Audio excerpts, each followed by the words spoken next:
ছাত্র আন্দোলনের সময় ডিজিটাল ক্র্যাকডাউনের সাথে যারা জড়িত ছিলেন তাদের বিরুদ্ধে ব্যবস্থা নেওয়া হবে বলে জানিয়েছেন আইসিটি উপদেষ্টা নাহিদ ইসলাম। আর পরিবেশ জলবায়ুকে সুরক্ষায় প্রয়োজনীয় উদ্যোগের কথা বলেছেন সৈয়দা রিজওয়ানা হাসান। কৃষি, মৎস্য, প্রাণী সম্পদ ও কর্মসংস্থানকে প্রাধান্য দেওয়ার কথা বলেছেন সংশ্লিষ্ট মন্ত্রণালয়ের উপদেষ্টারা। সচিবালয়ে সাংবাদিকদের সাথে কথা বলেছেন তারা। মফিউর রহমানের সহায়তায় আদিত্য মামুনের রিপোর্ট।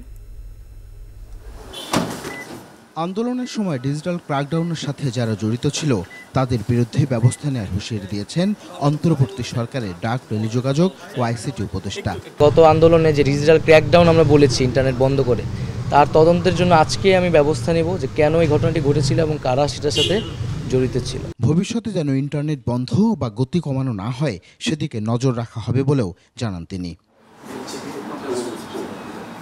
কৃষির সাথে মৎস্য ও প্রাণী সম্পদকেও যেন সমান বিবেচনায় নেওয়া হয় সেদিকে দৃষ্টি দিয়ে এ খাত থেকে পুষ্টি ও নিরাপদ খাদ্য নিশ্চিত করার কথা জানান মৎস্য ও প্রাণী সম্পদ উপদেষ্টা।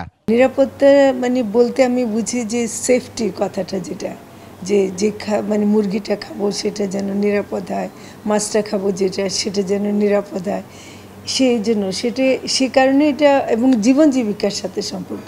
পরিবেশ ও জলবায়ুকে সুরক্ষার লক্ষ্য নিয়ে কাজ করে যাওয়ার দৃঢ় প্রতিশ্রুতি দিয়েছেন সৈয়দা রিজওয়ানা হাসান। প্রত্যাশা হচ্ছে যত তাড়াতাড়ি কাজটা শুরু করা যায়, সামগ্রিক প্রেক্ষাপটটা একটু স্থির হয়ে আসলে কাজটা শুরু করে দেব। জনমানুষের চাহিদার প্রতি মনোযোগ দিয়ে কাজ করতে সবার সহযোগিতাও চান অন্তর্বর্তী সরকারের উপদেষ্টারা।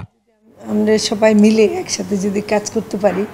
আদিত্য মামুন, 21 টেলিভিশন, ঢাকা।